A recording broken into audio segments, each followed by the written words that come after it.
예수 나의 기쁨, 그 무엇과 비길 수 없네. 내가 구한 명예, 내가 구한 재물, 진정한 만족 줄 수 없네.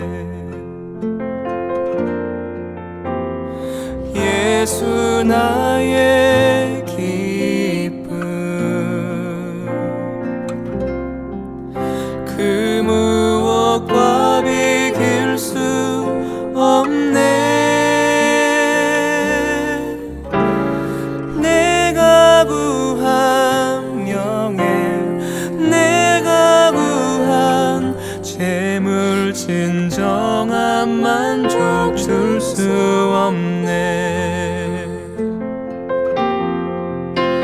세상 끝은 분명하리, 안개와 같이 사라지리.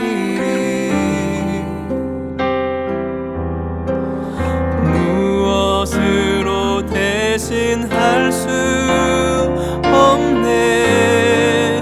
주는 나의 기쁨, 주는 나의 기쁨, 예수 나의 기쁨,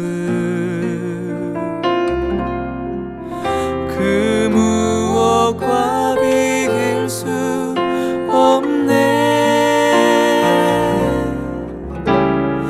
내가 구한 명예, 내가 구한 재물, 진정한 만족 줄 수 없네.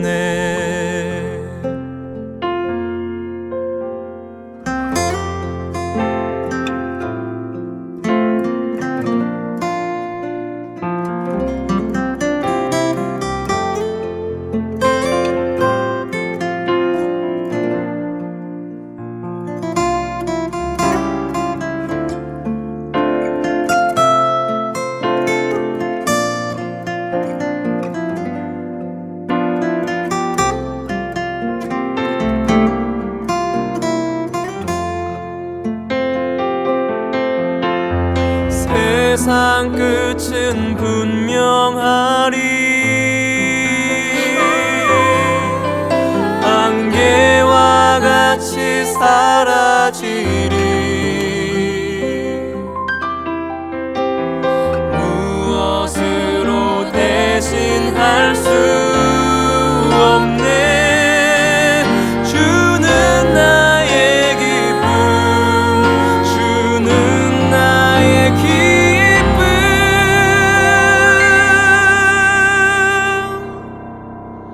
예수 나의 기쁨,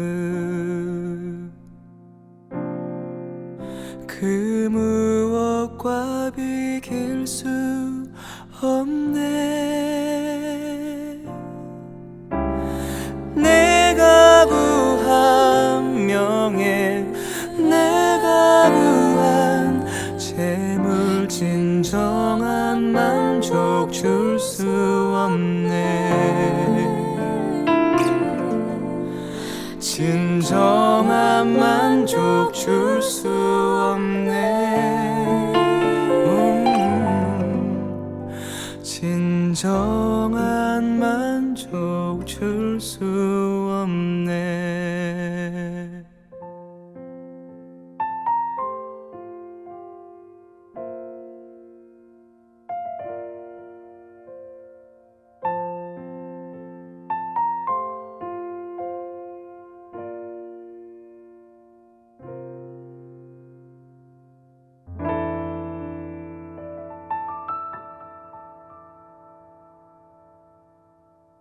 약초의 고장이자 산삼의 본향인 함양 지리산 자락 800고지.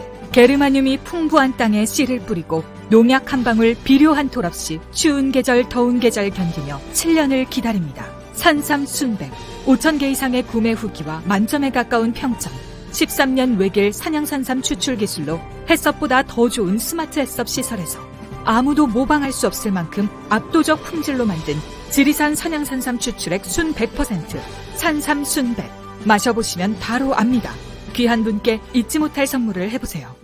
지난 10년간 매달 20만 원씩 꼬박꼬박 보험 넣은 김호구 씨. 40줄에 처음 병원 신세를 졌는데 과연 그 보장 금액은? 꼴랑 100만 원이요. 왜 이렇게 실망스러운 겁니까? 제가 뭘 잘못한 겁니까? 보험 손해보지 마세요. 최고의 전문가들이 본인에게 가장 적합한 보험으로 맞춤형 리모델링 해드립니다. 지금 바로 마이보험 체크하세요. 검색창에 마이보험 체크. 네, 굿모닝 충청 창간 11주년 그리고 유튜브 라이브 개국 방송, 오늘은 하나의 파일럿 프로그램이라고도 할 수 있겠습니다. 시사토론 김상균 열린민주당 대표의 진행으로 양희삼 목사님과 김성수 TV의 김성수 대표가 함께하겠습니다. 자, 여러분 뜨거운 박수 부탁드리겠습니다. 반갑습니다. 예, 반갑습니다. 열린민주당 대표 김상균입니다. 지금 오늘 프로그램에 전체적으로 다 좋은데 한 가지 흠을 잡자라고 하면 사회자 독재가 시작됐었던 것 같습니다. 그래서 4부에서는 미력이나마 제가 진행을 하면서 시사 토론들을 좀 진행을 해보도록 하겠습니다. 최근에 우리 사회에서 가장 큰 문제 중에 하나가 영아 살해 사건들이 계속해서 발생하고 있습니다. 지금 최근에 출산율이 떨어진다라고 하면서 많은 사람들이 걱정을 하고 있는데요. 그 출산율이 0.7이다, 0.8이다를 걱정하기 이전에 이미 태어난 아이들을 우리 사회가 어떻게 잘 키우고 살릴 것인가를 걱정을 해야 되는 게 먼저가 아닌가라는 생각을 해봤습니다. 제가 그 말씀을 드리는 이유는요. 지금 진보 언론이 없다, 진보 진영의 언론이 굉장히 불공정하다라고 이야기들을 많이 합니다. 그래서 새로운 언론을 만든다, 새로운 언론을 키워야 된다라는 이야기를 하기 전에 지금 우리 진영에서 정말 열일하고 있는 우리 신생아와 같은 덧탐사와 그리고 이제 초등학교 다니고 있는 11살 된 굿모닝 충청이 더 큰일을 할 수 있도록 우리 민주시민들이 이 큰 언론사도 만들어 주셨으면 참 좋겠다라는 말씀을 먼저 드리도록 하겠습니다. 저는 진행을 맡은 열린민주당 김상균 대표입니다. 감사합니다. 자, 우리 사회가 참 안타까운 것 중에 하나가요. 제가 존칭은 생략하도록 하겠습니다. 목사가 투사가 돼버렸어요. 그리고 문화평론가가 정치평론가가 돼버렸습니다. 소개해드리겠습니다. 양희삼 목사님 나와 계십니다. 안녕하세요. 반갑습니다. 그리고 문화평론가 김성수님 나와 계십니다. 안녕하세요, 김성수입니다. 예. 제가 이제 양희삼 목사님 먼저 소개를 해드렸는데요. 목사님으로 많은 분들이 알고 계시는데 이제는 투사가 되신 것 같아요. 어떻게 그렇게 변천이 가능했는지 간단하게 소개 좀 부탁드리겠습니다. 요즘은 개점 휴업을 하고 있는데요. 예. 세상이 저를 그렇게 만들어 가지고요. 예, 제가 아니라도 누구라도 그러실 것 같은데, 근데 목사 중에는 또 없긴 하네. 이 목사들이 좀 좀 쫀쫀해 가지고요. 겁도 많고, 그냥 잡아가라고 해야 되는데 그런 목사들이 별로 없어 가지고 잡아가라고 하니까 요즘은 더 못 잡아가더라고요. 우리 변희재 대표 보니까 손도 못 대더만. 그래서 겁먹지 마시고 잡아가라고 해. 국민들 다 잡아 넣으면 유치장이든 깜빵이든 부족하지 않겠습니까? 잡아가라고 해야 됩니다. 예. 겁먹지 말고 외칩시다. 예. 먹사보다는 투사가 낫습니다. 예. 그렇네요. 그렇습니다. 예, 그리고 그 옆에는 문화평론을 많이 하셔갖고 많이 알려주셨는데 이제는 정치평론만 하시는 그런 시국이 된 것 같아요. 김성수님입니다. 예, 정치평론만 하진 않습니다. 문화평론도 열심히 하고 있습니다. 굿모닝 충청이 11주년이 됐는데 제 늦둥이 아들도 11살이거든요. 그래서 굿모닝 충청과 우리 아들을 이렇게 같이 연동해서 생각을 해보니까 정말 그 김상균 대표의 오늘 그 사회에서 소개한 말이 너무나 가슴에 사무치네요. 네. 이 11살짜리 잘 키워서 20살 만들어서 정말 이 나라를 갖다 바꾸는 일꾼으로 쓰면 되지 않을까 생각을 합니다. 굿모닝 충청 앞으로를 더 기대하겠습니다. 예, 감사합니다. 자, 오늘 첫 번째 주제로는요, 지금 가장 큰 문제인데 오염수와 관련된 이야기를 좀 나눠볼까 합니다. 제가 오늘 이 오염수 얘기를 할 때 오프닝을 어떻게 하면 좋을까라는 생각을 했거든요. 근데 어제 뉴스에 아스파탐이 발암물질로 등록이 될 거다라고 하는 기사가 나왔습니다. 실제 지금 아스파탐 같은 경우에는 우리가 일상생활에서 매일매일 먹는 대부분의 제품에 들어가 있다라고 보셔도 될 것 같아요. 그리고 심지어는 설탕보다는 훨씬 더 건강하다, 설탕의 200배의 단맛이 나기 때문에 굉장히 건강한 음식이다라고 보통은 알려져 있었는데, 아스파탐이 발암물질이다라고 등록이 되는 순간에 우리가 먹는 음식에 큰 문제가 있을 거라고 생각이 듭니다. 그래서 제가 좀 자료를 찾아보니까요, 실제 아스파탐이 미국 FDA 승인이 날 때 로비를 했었다라고 하는 의혹들도 상당히 많이 있었던 것 같아요. 마치 지금 그게 기시감이 드는 게요, 물론 우리나라 언론에서 받고 있지 않습니다만 오염수 방출과 관련돼서 지금 더 탐사에서 단독 보도하고 있는 IAEA에 뭐 뇌물을 줬다, 로비를 했다라고 하는 이야기들이 많이 있는데, 어쩌면 그 아스파탐처럼 그 당시에는 과학자들이 곡하가세를 해서 이게 안전하다라고 생각했지만 지금 이야기하고 있는 오염수가 안전하다라고 하는 과학자들의 이상한 얘기들하고 맥이 닿아 있는 게 아닌가라는 생각이 좀 들었습니다. 그래서 오늘 이제 이야기는요, 사실 여기 계신 목사님도 그렇고 문화평론가님도 그렇고 과학적인 부분에 대해서는 우리가 전문가가 아니다 보니까 과학적인 이야기를 일단은 차치하고, 그리고 좀 정치적인 부분이나 상식적인 이야기들을 좀 나눠봤으면 좋겠는데요. 제가 첫 번째로 드리고 싶은 질문 중에 하나가, 국민의힘이다라고 하는 정치 세력은 이 오염수에 대해서 왜 이렇게 찬성을 하고 마시겠다라고 난리를 치고 있는 걸까요? 에이, 뭐 공천 받으려고 그런 거 아닙니까? 뭐 잘 알잖아요. 그걸 정치평론가의 발언이십니다 지금. 아니 뭐 세상의 모든 일은 정치적이죠. 예. 사람이 3명만 모여도 정치적일 수밖에 없고, 뭐 지금 제가 오늘 아침에 페이스북 열어보니까 다 제 피드에 다 똑같은 그 사진이 올라오더라고요. 어디 그 수산시장 가가지고 이거 물 처먹는지 떠먹는지 모르겠지만 그거 하는 거 다 그분들이, 제 페이북 친구들이 다 그것만 올렸던데, 저는 그랬어요. 애잔하다. 이게 그래서 지금 지도자라고 하는 게 중요한 것이, 만일 윤석열이 이렇게까지 친일적으로 가지 않았으면 국민의힘 의원들도 혹은 공천을 받고 싶은 사람들도 이렇게까지 하지 않았을 거라고 봅니다. 그런데 이 대가리 한 인간이 헛짓을 하니까 그 사람한테, 그리고 지금 소위 말하는 대통령이 그것을 다 좌지우지한다는 것을 지들도 알고 있으니까 잘 보이고 싶어서 그러는 거예요. 영혼을 내놓는 거죠. 그렇게 해서 국회의원을 하면 그런 인간들이 국민들을 정말 생각하고 잘 할 수 있을까요? 저는 그걸 보면서, 와, 진짜 정치인들은 대단한 놈들이구나. 정말 국민들을 개돼지로 보지 않으면 어떻게 이런 일을 할 수 있을까?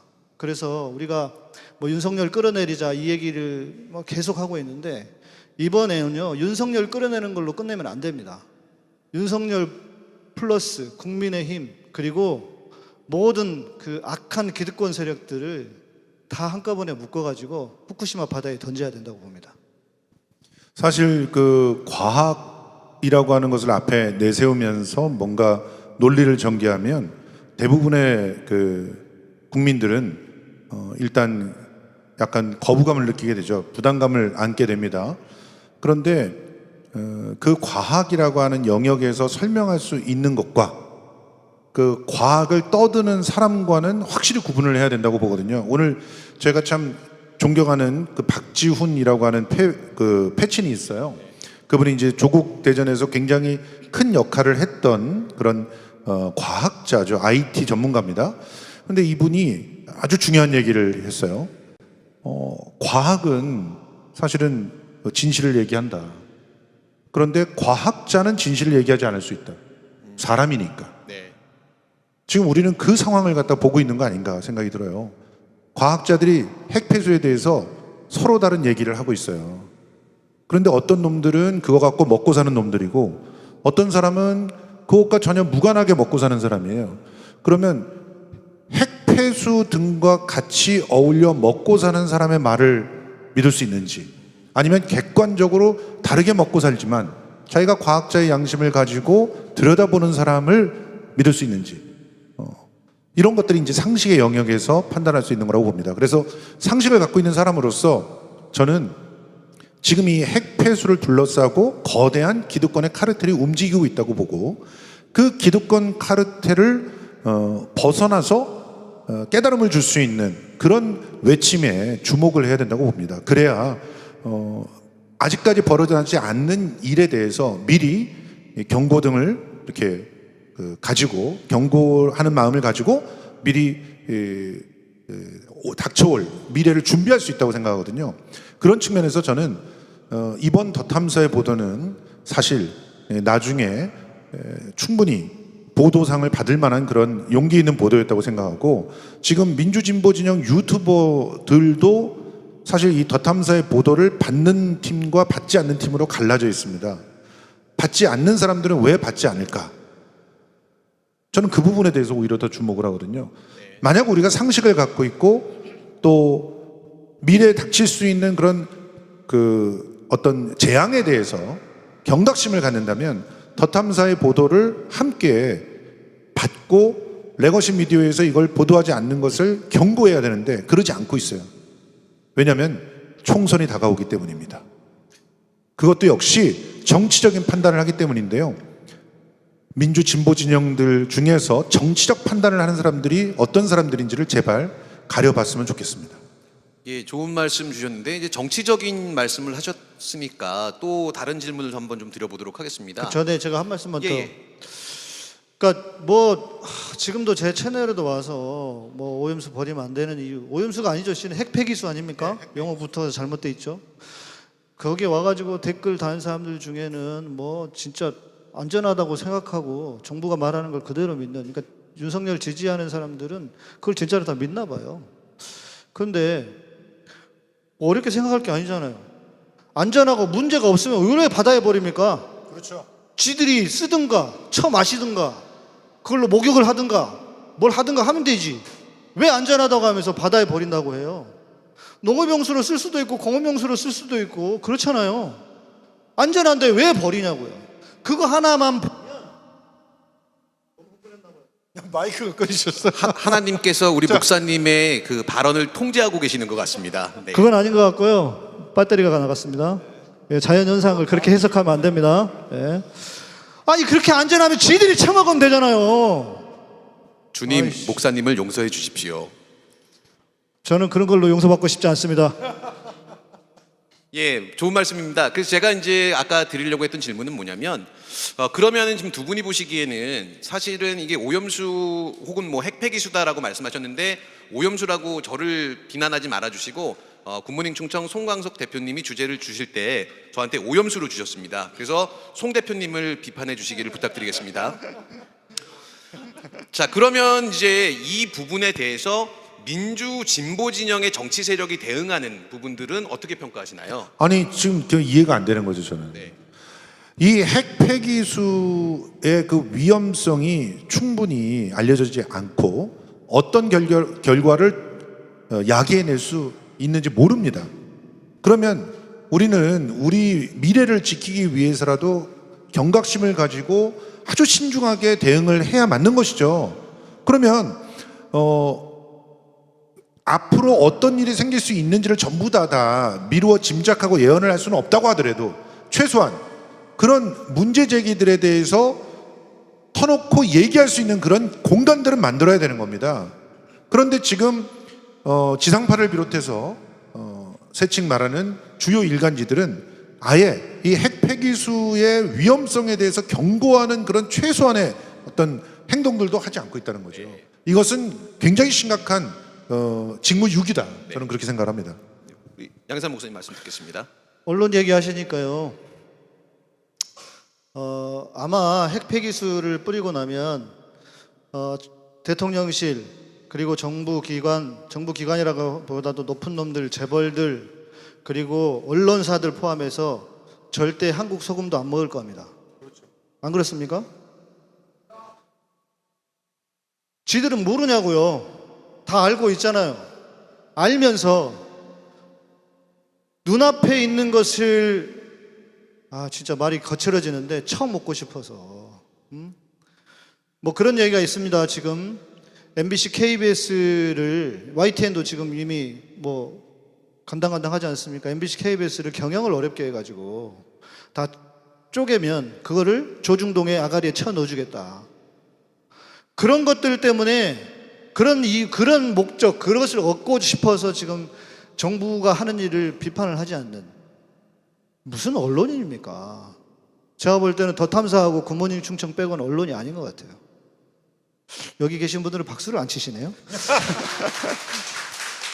네, 좋은 말씀 감사합니다. 지금 굿모닝 충청 11주년 기념 그 라이브 개국식을 진행을 하고 있는데요. 지금 현재 유튜브 채널로는 스튜디오 더 탐사와 그다음에 굿모닝 충청 그리고 성수대로에서 동시 송출되고 있는 걸로 알고 있습니다. 지금 오늘 이 시사 토론은요 일종의 그 파일럿 형태를 띠고 있는 걸로 저도 알고 있는데 이 송광석 대표님이 이 프로그램 해도 되겠다라고 생각을 하시면 앞으로 계속 진행이 될 것 같은데 혹시 지금 시청하시고 계신 시청자분들께서도 굿모닝 충청 채널로 가셔갖고 시원하게 후원하는 개념으로 축하하는 개념으로 응원의 메시지를 색깔별로 이렇게 후원해 주시면 참 감사하겠다는 말씀을 제가 드리도록 하겠습니다. 네. 그리고 슬쩍 이제 주제를 좀 바꿔갖고요. 전에 제가 보니까 로고를 보니까요 MBC 같지 않습니까? MBC 같아요. GMBC. 예. 네. 그래서 내가 MBC 막 이랬는데 우리 굿모닝 충청이 MBC 역할을 하는 그날까지 여러분 예. 함께해 주십시오. 응원해 주십시오. 예. 네, 고맙습니다. 자, 이제 두 번째 이야기를 좀 나눠보도록 하겠습니다. 제가 이제 아까 그 질문 드렸었던 거는 진보 진영의 대응이 어떤지를 여쭤봤었는데 사실은 정치 진영까지를 포함해서 말씀을 드렸는데 보통 이제 언론 쪽으로 지금 많이 말씀을 주셨고 자, 이제 제일 중요한 부분 중에 하나가 내년 4월에 총선이 있습니다. 저는 개인적으로 민주당 수박 많이들 말씀하시고 혹시라도 수박이 공천을 받게 되면 국민의힘을 찍겠다라는 말씀들을 많이 하셔요. 물론 그 실망한 우리 민주진보 진영의 시민들의 그 속상한 마음은 이해할 수 있습니다만 제가 제일 우려하는 부분은요. 윤석열 대통령이 있는데 국민의힘이 만약에 151석을 하게 되면 여러분들 우리 지옥에서 살게 될지도 모릅니다. 맞습니다. 그래서 내년 총선에 대한 이야기를 좀 나눠보도록 하겠습니다. 물론 지금 현재 선거제도가 확정되지 않아갖고 지금 예측한다라고 하는 게 어쩌면은 그냥 수박 겉핥기밖에 될 수는 없습니다만은 그래도 내년 총선에 대한 전망들 일단 총평으로 한번 먼저 듣도록 하겠습니다. 김성수 평론가님. 뭐 간단하게 말하면 지금 현재의 여론 지형이 그대로 유지된다는 걸 전제로 하면 내년 총선은 국민의힘에게 재앙의 순간이 될 겁니다. 그런데 그걸 뒤집어 엎기 위해서 여러 가지 작전을 쓰고 있는 걸 여러분들이 다 아실 겁니다. 우선 첫 번째 작전은 민주진보 진영을 교란시키고 갈라치기를 하는 거죠. 어마어마한 갈라치기 세력들이 들어와서 민주진보 진영들이 서로 싸우게 하려고 난리를 치고 있는데요. 그 중에 하나의 그런 그 프레임이 뭐냐면 민주당에 몰빵을 해야 된다. 신당 만들려고 하는 세력들은 다 갈라치기다. 이런 식으로 몰아가는 겁니다. 근데 간단하게 몇 가지 팩트 체크를 해봅시다. 민주당이 진정한 개혁 진보 세력들을 전부 다 아우르고 있는 그런 당입니까? 그렇지 않죠. 예전에는 더 왼쪽에서 견인을 하는 당들이 있었습니다. 그리고 그 견인을 하는 당들이 시퍼렇게 두 눈 뜨고 살아있을 때 민주당은 정신 차리고 자기 일들을 했어요. 그게 이름은 달랐지만 통합진보당이었고 정의당이었고 때로는 열린민주당이기도 했습니다. 그런데 그런 당들을 또다시 만드는 게 문제다라고 얘기하는 사람은 과연 누구 편이겠습니까? 그래서 저는 아직까지 이 연동형 비례대표제를 포함해서 선거법이 확정되지 않는 상황에서 여러 가지 이상한 몰아가기를 하는 것들 전부 다 거리를 두고 봐야 된다라고 생각을 하고 있고요. 더군다나 지금 이재명 대표가 혁신위를 꾸려가지고 개혁에 드라이브를 걸려고 할 때 거기에 찬물을 끼얹는 그런 발언들을 하는 건 아니라고 봅니다. 그런데 추미애 전 장관님이 자신이 나와서 야당이 야당다워져야 된다고 하면서 깃발을 들었던 마음을 한번 우리가 생각해 보자는 거죠. 확실한 개혁과 혁신 공천이 없이는 민주당은 또다시 이전의 180석, 무력한 180석을 되풀이할 뿐이고 나라는 바뀌는 게 없고 그 무력한 180석은 기회를 보다가 언제든지 기록견적으로 떨어져 나갈 수 있는 그런 상황이 됩니다. 그렇다면 누구를 지칭해서 수박이니 뭐니 하면서 공격할 생각을 하기보다는 먼저 민주당을 개혁적으로 이끌어내기 위해서 우리는 어떤 일들을 할 것인가를 고민하는 것이 필요하다고 저는 봅니다. 네, 감사합니다. 양 목사님. 저는 내년 총선을 아주 긍정적으로 전망하는 것을 경계합니다. 왜냐하면 뭐 200석 이상이다 뭐 이러잖아요. 여러분 영남이 몇 석인지 아십니까? 영남이 기본적으로 깔고 시작하는 게 70석입니다. 그러면 거기서 아무리 못해도 그러니까 지난 180석은요, 진보 개혁 진영의 180석은 제가 볼 때는 이전에도 없었고 앞으로도 나오지 않을 수도 있는, 저는 그런 표라고 생각합니다. 그리고 중요한 것은 지금 뭐 여론조사 이야기하지만 중요한 것은 뭐냐면 투표입니다. 투표율입니다.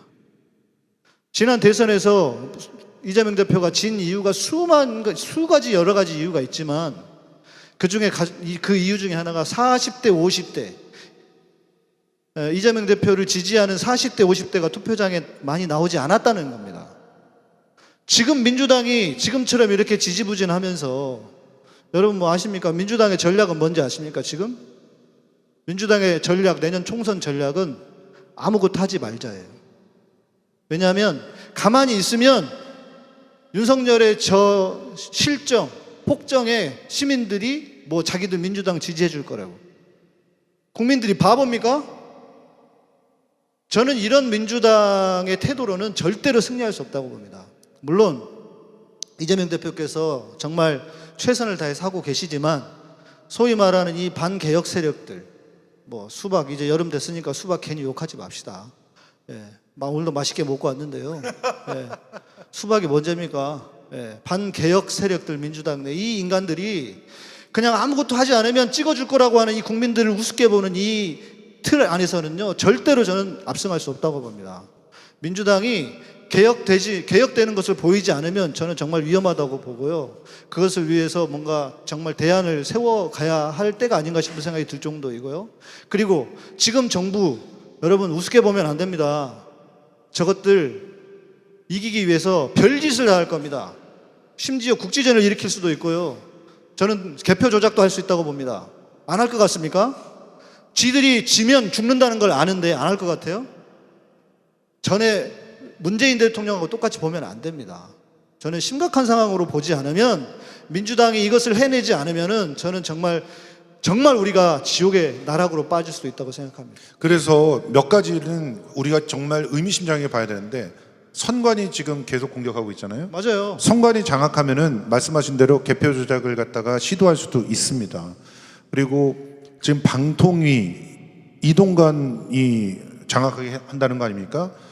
이동관이 방통위를 장악하게 되면 더 끔찍한 언론 통제가 진행이 될 거예요. 사실이라고 얘기하지 않을 겁니다. 그리고 지금 심지어 권위기에 김홍일이가 들어왔어요. 김홍일은요 조우영이를 풀어준 사람이에요. 조우영이를 중수부장 했었어요. 그 밑에서 중수 이과정 했던 게 윤석열입니다. 부산저축은행의 1차 수사 때 자기가 중수부장으로서 조우영을 풀어주고 2차 수사 때 2015년에는 법무법인 세종에 들어가서 같은 로펌에 있었는데 그 사건을 안 다뤘겠어요? 조우영이 그때 어떻게 됐는지 기억하시잖아요, 다들. 그랬던 자가 지금 권익위원장이 되면은 앞으로 내부 고발자는 거기 없어요. 내부 고발자는 오히려 털리게 되는 세상이 됩니다. 이런 상황이면 공정한 선거가 가능할 것인가, 이런 것들도 생각을 해봐야 된다는 것이죠. 예, 그 좋은 말씀 감사합니다. 세상에서 제일 힘든 거 중에 하나가요, 목사님 말 끊는 거 하고요, 그리고 평론가 말 끊는 게 아닌가라는 생각이 좀 들었습니다. 원래 목사하고 엿장수한테는 이거 보세요. 제 타임이거든요. 목사하고 엿장수한테는 마이크를 주지 말라 그랬어요. 네네네. 그러니까 지금 이제 좋은 말씀 주셨는데 사실은 저는 뭐 제 의견도 조금만 첨언을 하자면요, 우리 이제 민주당 지지하시는 분들이 되게 많으시잖아요. 근데 이제 선거 때가 다가오면은 수박들이 변신을 시도한다라고 하더라고요. 그래서 이제 어떤 분들이 이런 그 촌철살인의 말씀을 주셨는데, 수박에서 줄 지운다고 호박이냐, 결국 이제 수박은 수박이다라고 말씀을 하시는 것 같아요. 근데 저는 우려스러운 게 수박이 나오면 국민의힘을 찍는다라는 얘기는 정말 하지 말으셔야 된다고 생각하고요. 민주당 지지하시는 지지자 여러분들께서 지금 제일 중요한 건 수박한테 공천을 주지 말아라라고 주장하지 마시고 그 경선을 공정하게 해서 더 좋은 민주당 정치인들이 흔히 수박이라고 일컬어지고 있는 반개혁 민주당 의원들과 정정당당하게 당원과 그 지역 시민들의 선택을 받을 수 있게 해주시고, 그런 다음에 만에 하나 그럼에도 불구하고 반개혁 세력 정치인들이 선택된다라고 하면 그래도 그들은 국민의힘 그 노량진 수산시장 가서 수조에 물 떠먹는 애들보다는 분명히 더 낫다라고 저는 생각을 합니다. 왜냐하면 그게 민주당이나 이 정당이 갖고 있는 힘이다라고 믿습니다. 그래서 여러분들은 공정한 경선이 되게 더 많이 노력해 주시고, 그리고 민주당이 더 개혁적인 목소리를 낼 수 있도록 그렇게 노력해 주시는 게 더 맞지 않을까라고 아주 그 미력이나마 저도 목소리 보태도록 노력을 하도록 하겠습니다. 네, 지금 이제 사실은 할 얘기가 되게 많으세요. 되게 많으신데 오늘은 이제 수박 얘기하면 안 된다 그랬죠. 워터멜론 리킹하는 식으로 지금 오염수 문제하고 내년 총선에 대한 이야기를 잠깐 나눠봤는데, 앞으로 이제 굿모닝 충청에서 더 다양한 프로그램과 다양한 코너로 여러분께 라이브로 찾아뵙겠다라고 약속을 하셨으니까요. 앞으로 더 많이 구독해 주시고 좋아요 해 주시면서 더 관심 갖고 지켜봐 주시면 감사하겠습니다. 끝으로 인사 말씀 한 번씩 짧게 부탁드리겠습니다. 예. 앞으로 그런 사람들이 많이 나올 겁니다. 내가 수박 감별사다. 예. 그런 사람 믿지 말아야 됩니다. 여러분들이 수많은 정보들을 주체적으로 참고를 하셔서 여러분들 스스로가 제대로 된 민주개혁 진영을 살릴 수 있는 그런 사람들을 판별해 내시기를 부탁드립니다. 고맙습니다. 네. 지금 구도상 대통령실과 국진당은 변하지 않을 상수 아닙니까? 중요한 것은 민주당입니다. 그런데 우리 지지자들도 민주당을 너무 모르시더라고요. 실은 저도 몰랐어요. 그래서 문재인 대통령 되고 뭐 막 180석 되고 할 때 진짜 나라가 바뀔 줄 알았거든요. 그런데 안 바뀌는 이유가 다 있었더라. 그것을 여러분들이 생각하셔야 되고, 왜 그러지 이제 그럴 때가 아닙니다. 정신을 진짜 눈을 똑바로 보시고 민주당의 그 반개혁 세력들을 여러분들이 걸러내지 않으면 우리는 진짜 힘든 세상으로 갈 수 있다는 거 기억하시고, 속지 마십시오. 정치인들 진짜 정치인들 뿐일 겁니다. 우리 대표님은 뭐 그 바닷물 마시는 사람들은 낫지 않냐고 하는데 그 당으로 가면 똑같은 짓 할 놈들이에요. 그러니까 믿지 마시고 우리가 눈 똑바로 뜨고 지켜보지 않으면 안 된다. 그런 시민들이 되셨으면 좋겠습니다. 감사합니다. 예, 좋은 말씀해 주신 김성수 평론가님, 양혜삼 목사님께 다시 한번 큰 박수 부탁드리겠습니다. 감사합니다. 먹고 있는 비타민C 확실히 효과 있습니까? 우리가 가장 많이 찾게 되는 건강기능식품 비타민, 그 중에서도 단연 비타민C. 색깔도 다양하고 맛도 새콤하여 마치 오렌지 같은 천연 과일을 먹는 듯한 느낌이며, 무엇보다 실제로 건강에 도움이 되는 것 같은 느낌입니다. 그런데 정말 그렇게 도움이 될까요? 유전자 변형 옥수수의 녹말과 당을 발효 후 아세톤을 섞거나 항공유, 휘발유 정제 후 남은 찌꺼기 콜타르에서 추출하여 만들어진 결과물이 바로 아스코르브산. 아스코르브산의 형태로 있는 한 비타민C는 별로 효과가 없다. 비타민C 발간자이자 노벨상 수상자 엘버트 생제르지의 말입니다. 그럼에도 불구하고 대다수의 제조사들은 화학 합성된 아스코르브산을 비타민C라고 하여 생산 판매하고, 우리는 그런 줄로 알고 구입하여 먹게 됩니다. 콜타르에서 추출한 아스코르브산에 인공색소와 방부제를 첨가하여 화학적으로 만든 단일 물질 합성 아스코르브산은 천연 복합 물질인 진정한 비타민C로 보기 어려우며 효과도 불분명하고 부작용도 상당히 많습니다. 즉, 합성화학 아스코르브산은 천연 아스코르브산과 다르며 야채와 과일에서 얻는 천연 비타민C와는 전혀 다른 물질입니다. 캐나다 인기 상품 천연 비타민C 마오에 관한 문의는 슈퍼엘레오틴.com, 전화 1526-6801번, 페이스북 자연건강대학 또는 카카오톡에서 엘레오틴 검색하시면 됩니다.